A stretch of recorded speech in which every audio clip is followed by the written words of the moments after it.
Kembali lagi di Ngobalap, ngobrol bareng barudak online. Aduh, banyak sekali penontonnya. Iya ya, banyak banget. Ya alhamdulillah kita sudah menginjak 100 subscriber ya. Ya, Alhamdulillah. Terus bintang tamu saat ini juga bintang tamu spesial ya. Spesial banget. Karena apa sih? Karena sosok yang panutan banget sama Kepala di kelurahan yang mana. Jadi tanpa berlama-lama aja kali ya, Pik. Boleh langsung dipanggil aja, Pik. Oke, kita sambut Bu Lurah.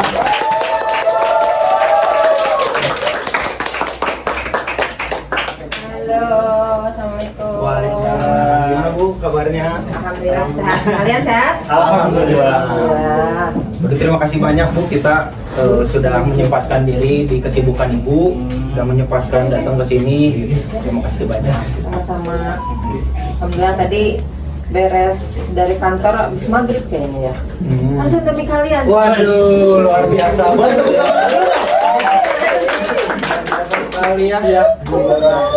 Ya Bu Lurah, jadi kita tuh pengen ngobrol-ngobrol Santai aja. panjang lebar mungkin ya, karena banyak yang ingin kita ketahui juga. Oke. Tapi sebelum itu mungkin banyak teman-teman kita yang belum tahu ini teh siapa sih namanya, terus yang itu boleh deh Bu dikenalin dulu gitu. Boleh. Nama ibu kemana ya kameranya nih? Iya itu. Oke. Assalamualaikum warahmatullahi wabarakatuh. Waalaikumsalam. Hai teman-teman, nama Ibu Ratih Dwi Setia Putri. Mungkin memang nggak semua tahu ya, karena Iya. bukan artis juga. Kalau artis kayaknya semua tahu Iya. gitu ya. Kalau Ibu kayaknya belum semuanya tahu, jadi mungkin segelintir saja gitu. Jadi Ibu jadi Lurah Setia Mana itu dari semenjak tahun 2022. 2022 itu awal naik berarti. Ya, di bulan Juli, akhir Juli. Jadi sebentar lagi mau ulang tahun yang kedua. Waduh, luar biasa. Luar biasa.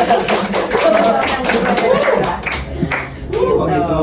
Bentar lagi itu ulang tahun yang kedua tahun. 2 tahun. Luar biasa. Di Setia Mana ya, di Setia Mana. Nah, paling ini Bu, kita tuh pengen tahu awal mula Ibu sebelum jadi lurah itu gimana sih ceritanya, storynya, Perjalanan. Dari mana dulu? Dari lahir atau? Jangan dari lahir. Aman ya? Dari Aman ya? remaja mungkin boleh deh. Oh, dari remaja. Kalau sebetulnya ini buat teman-teman juga gitu ya. Bukan berarti, tapi mudah-mudahan ini jadi penyemangat juga dari teman-teman semua, terutama kaula remaja ya. Ya, betul. Kan ini rata-rata yang lihat juga remaja-remaja nih.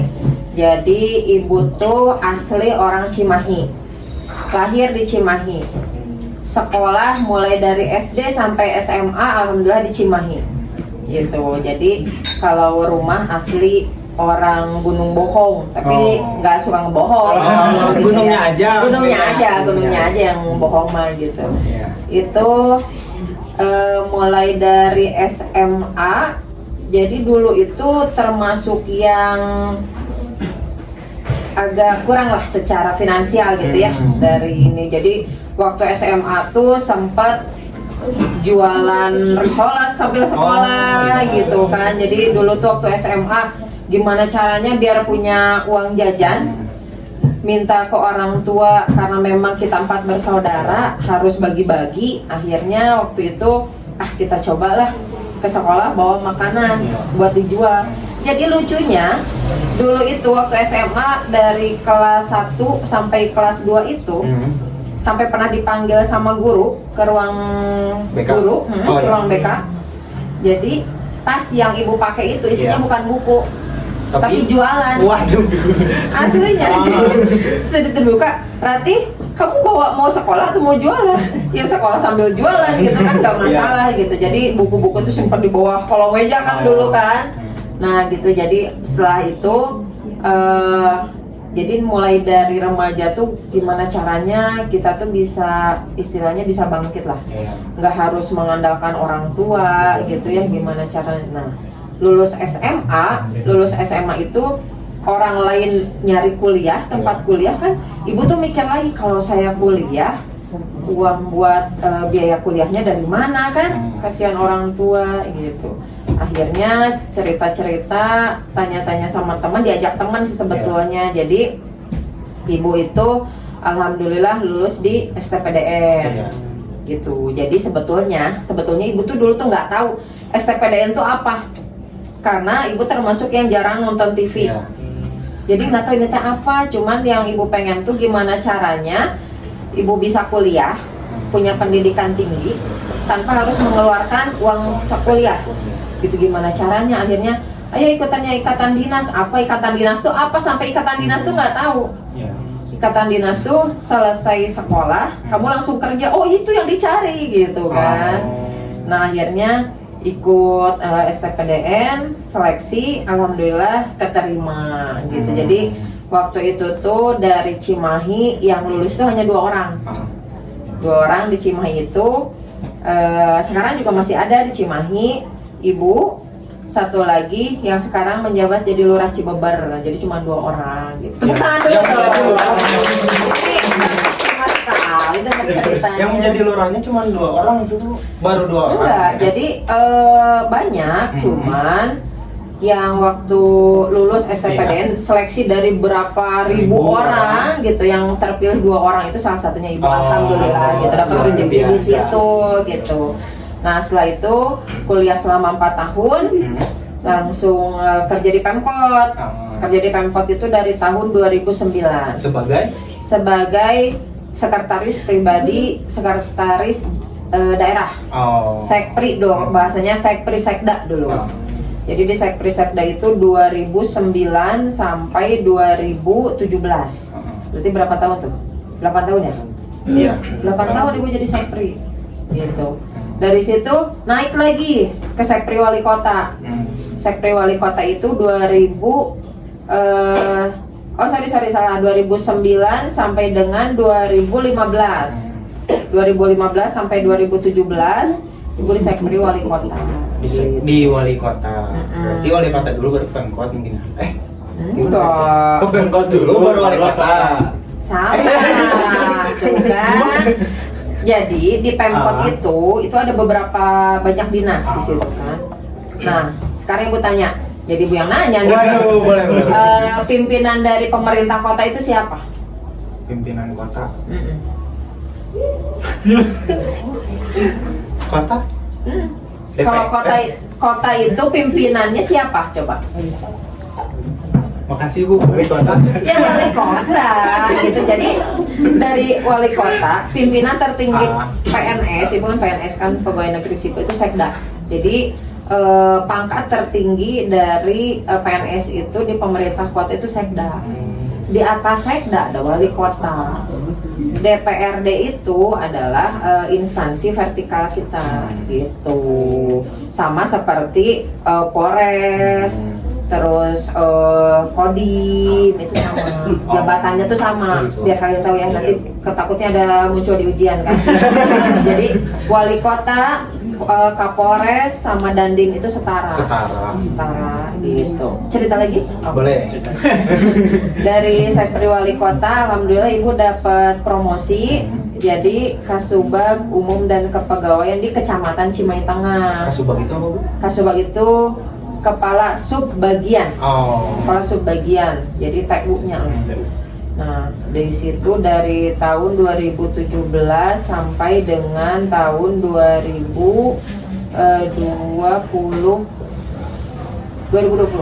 Pas 3 tahun berarti. Dari situ pindah lagi, karena kan jadi kalau PNS itu kita lebih kepada perintah pimpinan. Jadi harus siap dimanapun. Ketika kita mulai jadi PNS itu ada sumpah janji PNS, salah satunya harus siap ditempatkan di mana saja. Dan alhamdulillah kalau Cimahi itu kan nggak terlalu besar ya. Jadi kalaupun berpindah-pindah itu nggak akan terlalu jauh gitu. Jadi kalaupun pindah, kalau di wilayah nih di kecamatan, kita kan hanya 3 kecamatan kan. Kecamatan Cimahi Utara, Kecamatan Cimahi Tengah, Kecamatan Cimahi Selatan. Jadi nggak akan terlalu jauh gitu. Jadi nggak kayak Kabupaten Bandung atau Kota Bandung yang lingkupnya besar. Kalau Kota Cimahi itu masih bisa kejangkau lah. Oh, ya, kejangkau. Nah, tahun 2020 sampai dengan 2022 Ibu pindah ke Kecamatan Cimahi Selatan. Ke Cimahi Selatan dulu. Ya, sama jabatannya Kasubag Umum dan Kepegawaian gitu. Jadi memang secara pekerjaan nggak terlalu berbeda lah.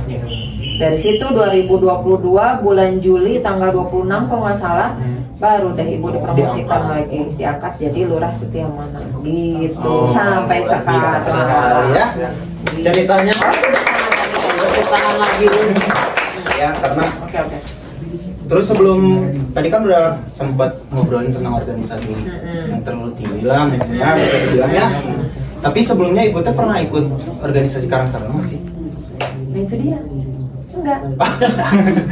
Lucu kan? Jadi bisa dibilang Ibu tuh satu anak rumahan banget.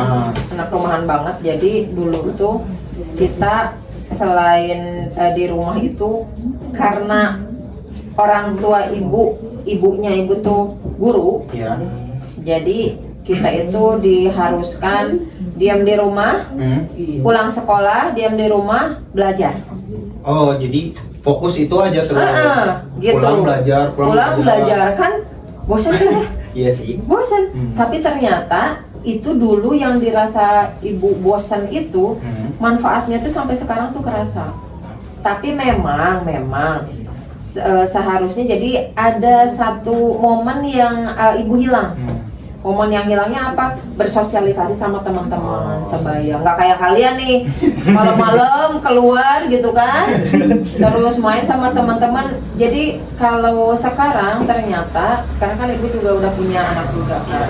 Jadi memang ada plus minusnya. Setiap kita juga harus melihat situasi dan kondisi sekarang seperti apa sih. Mungkin dulu bisa jadi karena memang rata-rata orang tua itu memang mengharuskan, jarang lah anak-anak yang berkeliaran gitu. Paling banter juga kalau bulan puasa habis sholat subuh main petasan atau apa gitu kan, ngalamin umpet-umpetan gitu kan. Nah kalau sekarang memang sekarang eranya beda dengan zaman Ibu waktu kecil. Jadi kita juga nggak bisa menyamaratakan pendidikan dulu dengan sekarang gitu kan. Kalau dulu Ibu punya handphone itu lulus SMA baru punya handphone, baru megang handphone, dan itu pun sharing sama kakak gitu, karena jadi satu bareng-bareng gitu. Jadi kalau kakak kuliah dia bawa, pulang kuliah mau pinjam, padahal ceritanya bukan mau WA, kan dulu kan nggak ada WA ya, SMS ya, bukan mau SMS-an atau apa. Jadi kita cuma mau main ular itu, apa ya namanya? Snack gitu. Nah itu cuma main game doang gitu kan. Jadi memang kalau dilihat sekarang Ibu nggak mau anak-anak Ibu terutama kehilangan momen sosialisasi sama teman-temannya gitu. Karena yang Ibu rasa setelah lulus SMA masuk asrama, itu kan di asrama kan selama 4 tahun di STPDN itu kita tidak diperbolehkan megang handphone.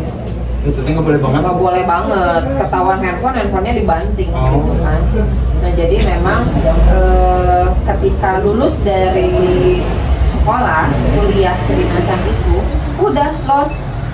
Teman-teman SMA nggak tahu di mana, teman-teman SMP nggak tahu di mana. Nah tapi justru sekarang alhamdulillah udah ada Instagram kan ya, medsos kayak gitu, satu-satu mulai bermunculan gitu. Jadi itulah kalau misalkan ditanya Ibu pernah berorganisasi nggak, jujur enggak gitu. Tapi alhamdulillah nyata Allah menakdirkan Ibu menjabat sebagai lurah yang memberdayakan banyak organisasi-organisasi yang ada di kelurahan.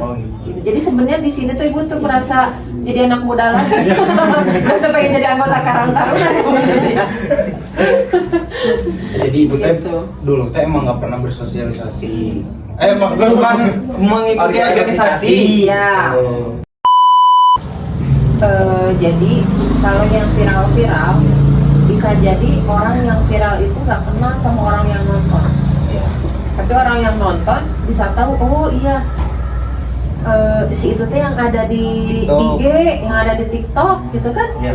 Nah itu jadi gimana caranya kita bisa minimal memberikan informasi, memotivasi. Kalau yang baik-baik kenapa sih nggak di sharing gitu untuk orang lain gitu ya, walaupun orang lain misalkan nggak, istilahnya nggak berterima kasih sama kita, makasih ya sharingnya kemarin aku jadi gini-gini dan lain sebagainya, tapi minimal percayalah apa yang kita tanam insya Allah itu yang akan kita petik gitu ya. Jadi Ibu sangat mengapresiasi buat kalian, terutama ya Karang Taruna remaja di Bonlab gitu ya, mau sampai Ibu juga awalnya nggak tahu Ya. tapi karena diajak sama Pak RW ke atas, malah Ibu nggak tahu kalau kantor RW ini 2 lantai ke atas. Bu, ini tempat anak-anak podcast. Luar biasa, kaget asli, sampai merinding waktu itu. Masa Pak RW? Iya, ini anak-anak. Jadi kita coba fasilitasi anak-anak supaya nggak nongkrong sembarangan atau nggak jelas gitu ya, kita wadahi gitu. Nah itu juga perlu adanya kerjasama, bukan hanya dari anak mudanya, tapi di tingkat wilayahnya, ketua RW, RT, bahkan ibu-ibunya. Jadi jangan sampai kamu teh kemana? Karena saya yakin orang tua kalian yang di sini gitu ya, misalkan izin mau ke kantor RW dulu, pasti ibu-ibu orang tua kalian juga nggak akan khawatir gitu, karena tahu apa yang kalian kerjakan. Dan ini juga yang Ibu harapkan dari remaja-remaja khususnya yang ada di Kelurahan Setiamanah gitu ya, di RW 1 sampai dengan RW 18, munculkan ide. Tidak mesti harus mengadop atau menyamai yang ide-ide yang misalkan kayak di sini, mau sama boleh, tapi kalau ada ide yang lebih kreatif lagi silahkan gitu ya, karena Ibu yakin anak-anak muda sekarang bisa belajarnya tuh lebih cepat. Ya kan? Belajar lebih cepat. Kita bisa lihat di media sosial, kemudian dari lingkungan gitu ya. Ide-idenya tuh lebih cemerlang. Beda sama dengan para orang tua yang kalau di komputer mah Pentium sabaraha gitu ya. Kita udah office berapa gitu. Orang tua mah Pentium karena kita udah office gitu. Jadi otomatis cara berpikirnya lebih visioner, lebih ke depan gitu. Tapi tanggapan Ibu nih buat remaja yang sulit untuk mengaplikasikannya gitu teh, Ibu teh bakal ngelakuin apa sih? Apalagi di Setiamanah gitu. Pasti kan ada remaja yang punya ide, cuman nggak tahu nih sulit mengeluarkannya gimana, menyalurkannya, bingung. Nah, itu fungsinya kalau menurut Ibu ada keterlibatan Karang Taruna Kelurahan. Karena bisa jadi Karang Taruna RW 14 tuh yang di sana di perbatasan Gaza, rel kereta api RW 9 dengan RW 14 bisa jadi nggak tahu nih kegiatan di RW 3 itu apa. Itu fungsinya Karang Taruna Kelurahan. Makanya Ibu bilang ke ketua Karang Taruna, sok atau kalian bikin kegiatan apa. Kayak kemarin contohnya ada pertandingan bola voli kan tingkat RW gitu. Itu diharapkan minimal berinteraksi dulu, ketemu, ngobrol. Ketika udah ngobrol dekat, otomatis nanti akan ada tukar pikiran di situ. Gitu. Jadi atau mungkin bisa jadi Karang Taruna di Kelurahan Setiamanah sharing dengan Karang Taruna kelurahan sebelah misalkan. Yang terdekat itu kan pada suka misalkan ya. Sering ngobrol dengan Karang Taruna di pada suka, saya begini, boleh ikutan nggak? Ikutan, awal-awalnya ikut-ikutan, lama-lama mandiri kita bikin sendiri. Dan Ibu rasa itu nggak masalah kalau itu untuk kebaikan gitu. Gitu sih Pak. Jadi coba aja dulu mungkin ya. Coba aja. Jangan takut untuk gagal. Ya Bu. Karena kegagalan itu adalah keberhasilan yang tertunda, percayalah. Catat ya, jangan lupa nanti editor zoom terus captionnya bagus ya. Iya betul. Karena Ibu itu seleksi STPDN itu nggak langsung masuk. Banyak banget itu step-stepnya Bu. Itu udah jelas. Cuman Ibu itu lulus SMA itu nganggur dulu 1 tahun. Karena memang nggak lolos gitu kan. Jadi karena STPDN itu seleksinya lama, jadi ada seleksi administrasi, habis itu seleksi psikotes, kemudian sampai ke pantohir itu kan lama prosesnya. Sementara Ibu sudah melepas melepas karena tadi tujuannya, Ya. ibu nggak mau kuliah hanya mengeluarkan uang saja gitu kan. Nah jadi ibu udah ngelepasin karena waktu itu ikut testing di beberapa universitas, udah lolos tapi ibu pede gitu ya, percaya diri masuk situ nggak diambil. Nah memang pada saat tidak lolos di tahun pertama sempat down dulu. Tapi kalau kitanya nggak bangkit, Iya. kita akan semakin terpuruk Iya betul. gitu. Jadi gimana kan? Balik lagi, tujuan aku apa sih? Oh tujuan saya teh misalkan kalau dulu ibu kan, ibu pengen mengangkat derajat keluarga. Iya. Ibu pengen bikin orang tua senang, bangga sama ibu gitu. Dan Iya. alhamdulillah mudah-mudahan sampai sekarang masih bangga gitu ya sama ibu. Tujuannya itu gimana caranya terus berpikir. Akhirnya ibu belajar dari kegagalan. Iya. Oh waktu kemarin itu gagalnya ternyata karena aku kurang ini, misalkan kurang belajar, kurang latihan dan lain sebagainya. Dilatih yang gagal itu, dan akhirnya kita bisa mencapai tujuan yang kita inginkan gitu. Jadi percayalah kalau misalkan kita gagal di pertama, kita coba gagal lagi, kita coba, nanti insya Allah akan ada. Karena Muslim kan, Muslim. karena Allah itu tidak akan tidak buta. Allah itu maha melihat, maha mendengar apa yang kita inginkan. Ketika kita keyang, kalau keyang teh apa ya, kekeh, kita kekeh dengan pendirian kita selama itu baik gitu ya, Allah itu maha mendengar. Nggak akan diatupin gitu. Wah, gitu. Jadi percayalah Allah itu akan memberikan atau mengabulkan doa itu sesuai dengan kebutuhan kita. Iya. Jadi kalau misalkan sekarang misalkan mau pengen ke Cimool misalkan, jam 7 ya kita ke Cimool ya, sama Allah dikasih hujan gede yang akhirnya kita nggak bisa ke Cimool. Tiba-tiba misalkan ternyata di tengah jalan ada apalah, misalkan amit-amit pohon tumbang dan lain sebagainya, pasti kita cobalah mau tadi ka Cimool jika nama iya gitu kan.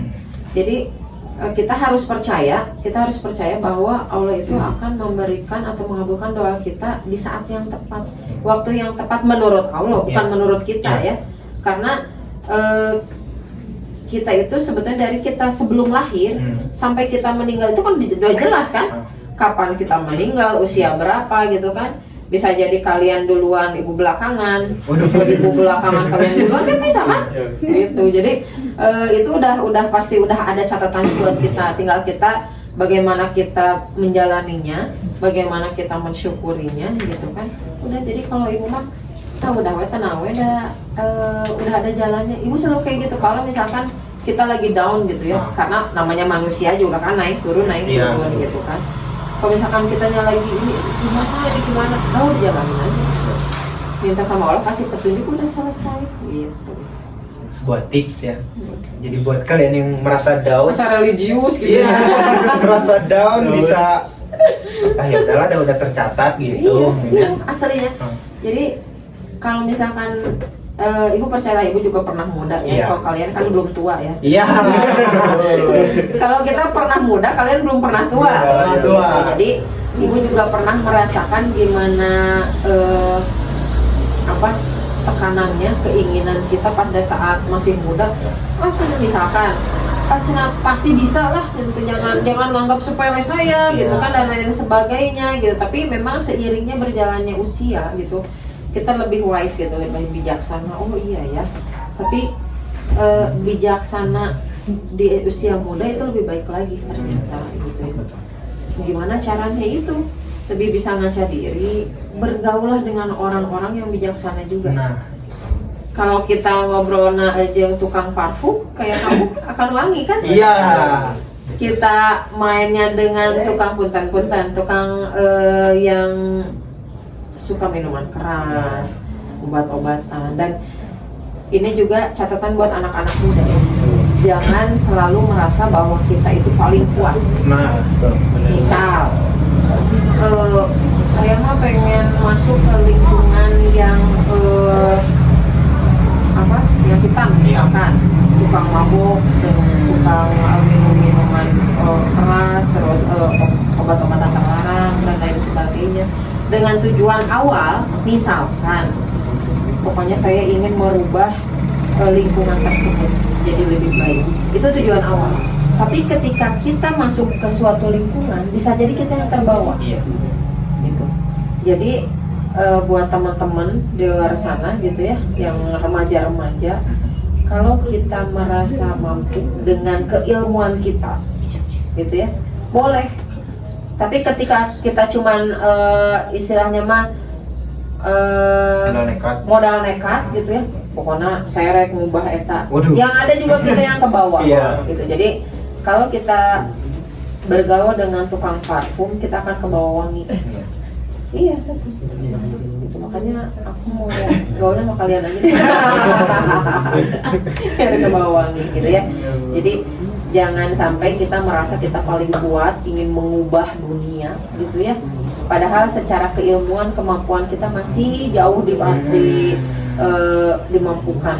Jadi belajar dulu, cari dulu pengalaman seperti apa. Kalau misalkan kita mau mengubah orang yang misalkan udah kecanduan, kita harus paham dulu. Jadi jangan sampai kita merasa sok jadi pahlawan gitu ya, datang udah kamu berhenti, padahal kita nggak tahu nih gimana sih rasanya sakawa teh kumaha gitu ya. No aya oke ya, takutnya khawatirnya ada hal-hal jelek, hal-hal buruk jadi menimpa kita gitu ya, karena kita merasa bahwa kita tuh paling kuat, sok pahlawan dan lain sebagainya. Gitu dariku. Iya, begitu.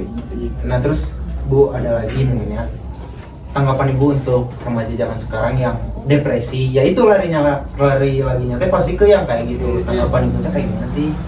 Nah, itu juga balik lagi lingkungannya. Satu, lingkungan. Dua, ketahanan diri kita. Itu yang paling penting. Ibu atau orang tua kita gitu ya, pasti menginginkan yang terbaik buat anak-anak itu, ya enggak? Disuruh belajar, disuruh sekolah, disuruh ngaji dan lain sebagainya. Tapi ketika pertahanan diri kita nggak kuat, akan mudah istilahnya kalau misalkan sama orang tua kita sudah dibangun nih, fondasi kita nggak kuat, kena angin jatuh. Misalkan sekarang kan banyak ya di sekolah-sekolah, jangankan yang udah dewasa, anak SD, dimana di sekolah-sekolah teh bullying. Nah, benar. Terus dulu mah meureun waktu zaman ibu mah bukan bullying namanya teh. Apa? Sisirikan. Waduh, sisirikan. Nah, pasirik-sirik gitu kan. Kalau sekarang kan namanya lebih gaulnya bullying gitu. Padahal dari dulu juga bullying itu udah ada. Gitu. Tapi anak-anak zaman dulu karena kita tidak terpengaruh banyak oleh media sosial gitu ya. Jadi dianggap nanti heureuy we. Tapi kalau sekarang jangan salah. Media sosial itu kalau kita tidak bisa menerima atau mencerna dengan baik, kitanya akan kebawa. Contoh sekarang itu coba lihat di berita-berita, kalau misalkan maraknya aksi tawuran misalkan, justru orang-orang yang pertahanannya kurang merasa dicontohan. Oh iya benar.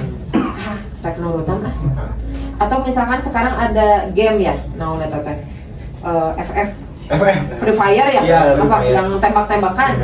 Coba di luar negeri, karena dia terobsesi dengan games itu, otomatis dia pengen mengaplikasikan di dunia nyata.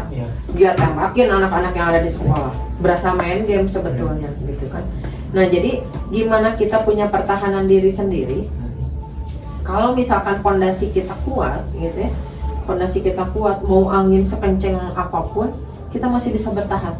Minimal kalaupun oyak tapi balik lagi, gitu.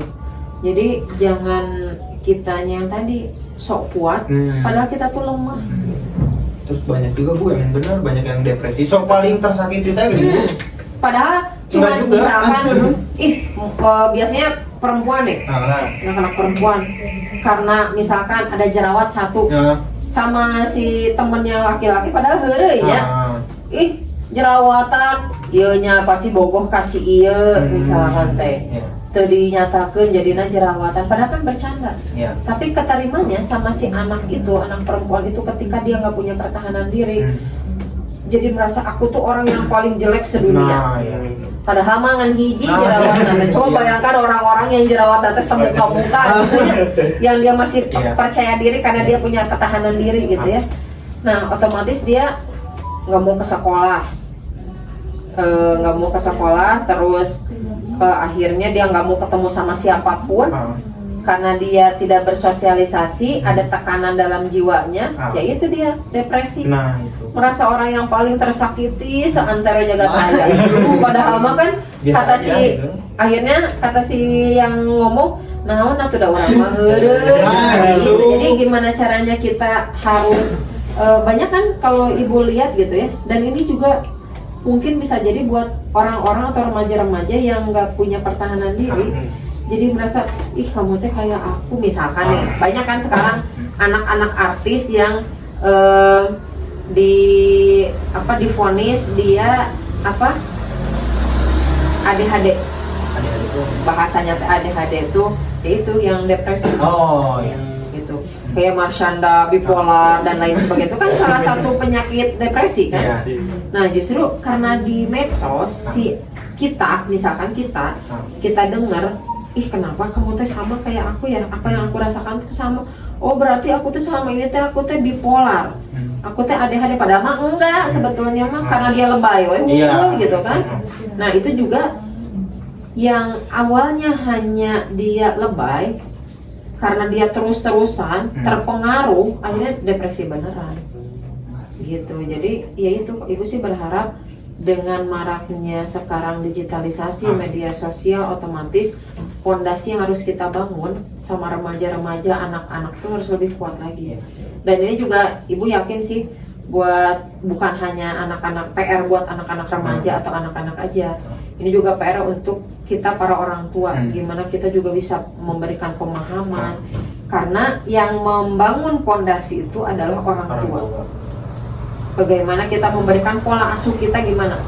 Karena banyaklah kalau kita makan di tempat makan, di mall atau di mana-mana, misalkan kita lagi gini, ayah, ibu, anak, gini ya semuanya, ya nggak?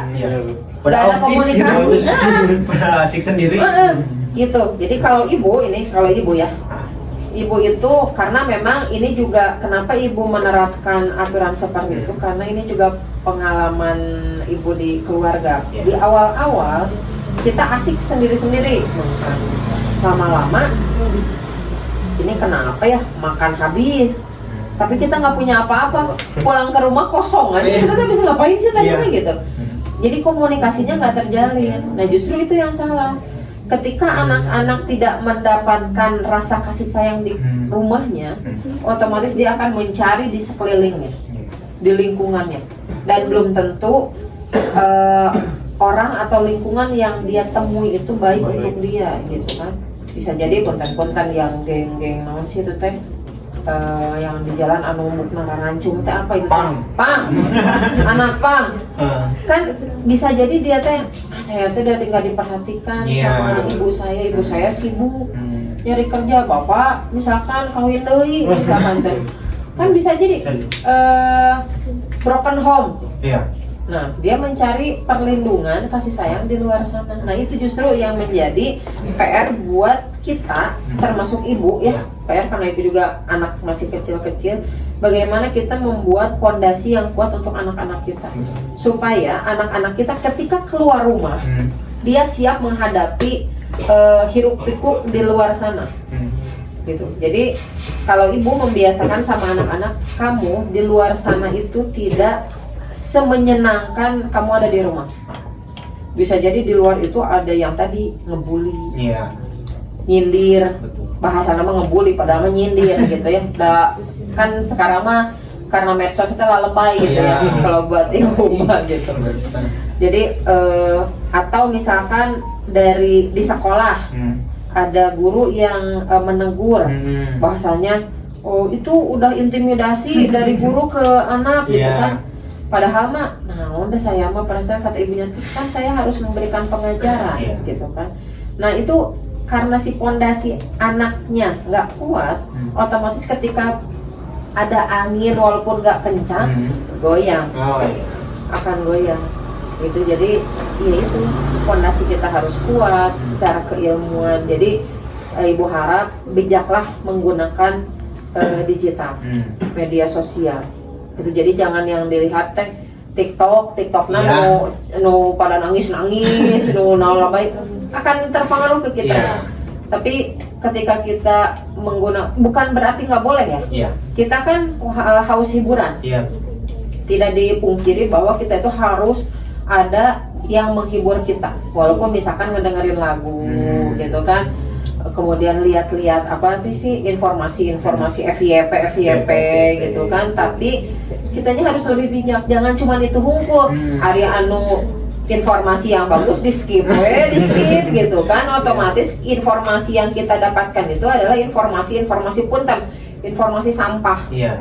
Yang nggak bikin kita kuat sama sekali, yang ada tadi bikin kita lebih lebay, lebih lembek gitu kan, karena semakin era digital zaman sekarang itu orang yang tadi hukum alam itu tuh terus, siapa yang kuat dia akan bertahan, siapa yang lemah udah bye gitu. Bye gitu kan. Walaupun dia misalkan punten dia adalah anak seorang pejabat misalkan, orang yang berpengaruh sekalipun, banyak kan orang-orang contohnya ada kasus-kasus kan, dia anak pejabat tinggi tapi dia bikin kasus ini, banyak kan gitu. Jadi karena fondasi dia nggak kuat, orang tuanya sibuk dengan dunianya sendiri, anaknya dengan dunianya sendiri, ketemu dengan lingkungan yang tidak membawa dia ke arah yang lebih baik, ya udah. Tapi kalau gitu siapa yang salah Bu? Kalau menurut pandangan Ibu? Semua. Berarti yang harus kita tolongin untuk pertama kalinya siapa dulu nih Bu? Orang tuanya atau anaknya dulu? Tergantung. Oh, tergantung. Ketika si orang tuanya misalkan remaja baru menikah, kasih penyuluhan. Kasih penyuluhan nanti supaya anaknya sehat, makan yang bergizi, tong makan seblak wae gitu kan. Kan sekarang mah ya punten-punten, karena ibu juga merasakan ya, wanita yang hamil muda pengennya teh rujak, seblak, bakso nu lada, mis daseup gitu nya, amis lada haseup. Anaknya dapat gizi dari mana? Gitu kan. Jadi tetap anaknya dari awal itu harus diberikan yang tadi fondasi, mulai dari kesehatannya, pendidikannya, lingkungannya, suruh ngaji, suruh makan yang sehat gitu kan. Nah, itu bisa jadi fondasi buat kita. Ketika sudah dewasa, misalkan nih ada anak yang punten-punten amit-amit naudzubillah min dzalik, dia ketergantungan narkoba. Yang harus disalahkan siapa? Tanya dulu orang tuanya. Kenapa sih anak bisa kayak gini? Gitu. Karena pasti dia kurang kasih sayang di rumahnya. Nggak mungkin si anak ini bisa mendapatkan barang-barang haram itu kalau orang tuanya tidak memperhatikan si anak kemana, bergaul dengan siapa, gitu ya. Karena ketika si orang tua memperhatikan anaknya, si anak datang ke rumah, ada hal yang aneh sedikit pun pasti akan tahu, terutama ibu ya, terutama ibu. Nah, rada anehnya anaknya kenapa gitu kan? Kenapa? Kalau orang tua yang cuek, udah anaknya di dalam buat lagi ngapain gitu kan? Nggak tahu, padahal satu rumah. Karena anaknya begitu masuk ke rumah, masuk ke kamar, orang tua di depan TV gitu kan, tanpa adanya komunikasi, kamu tadi di sekolah gimana? Sama teman-teman gimana, ada masalah enggak? Minimal cuman itu kan basa-basi ya sebetulnya. Tapi kalau sekarang itu justru ada, ya mungkin gitu ya, itu pembelajaran juga untuk kita gitu ya, orang tua. Ada yang sih lo gitu kan ditanya gitu kan. Ada yang memang terutama dari ketika dia sudah sibuk gitu ya, sibuk datang ke rumah udah capek, pengennya istirahat, boro-boro pengen basa-basi, padahal yang anak-anak terutama usia remaja pengenkan itu, ya itu cuman basa-basi hungkul. Pira atau ditanya hungkul kumaha gitunya, ini mah karena ada yang pernah ada temannya anak ibu gitu ya, ih kamu mah di rumah misalkan di rumah nih seru gitu, dan ibu juga pernah merasakan itu gitu. Ini seru gitu, dah aku mah di rumah tara ngobrol sama si ayah gitu, sama si ayah. Makanya terutama biasanya anak perempuan itu harus dekat dengan ayahnya gitu, karena bagaimana caranya seorang anak perempuan itu menjadikan ayahnya itu menjadi kekasih pertamanya. Seorang anak laki-laki dengan pasti biasanya dekat dengan ibunya, tapi gimana caranya jadi kedekatan itu tuh memang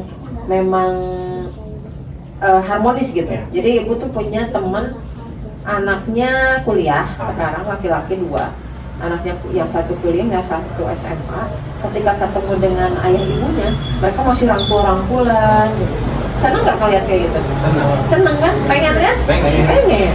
Malah ibu aja, ih kok hebat, anak laki-laki udah dewasa tapi ke ibunya masih peluk-peluk sambil nonton TV pijit-pijit. Oh bisa kayak gitu? Ya karena kita mah ada aturan-aturan di rumah yang memang kita harus laksanakan. Salah satunya apa? Kalau lagi ngumpul nggak ada yang main handphone, kita nonton bareng-bareng gitu.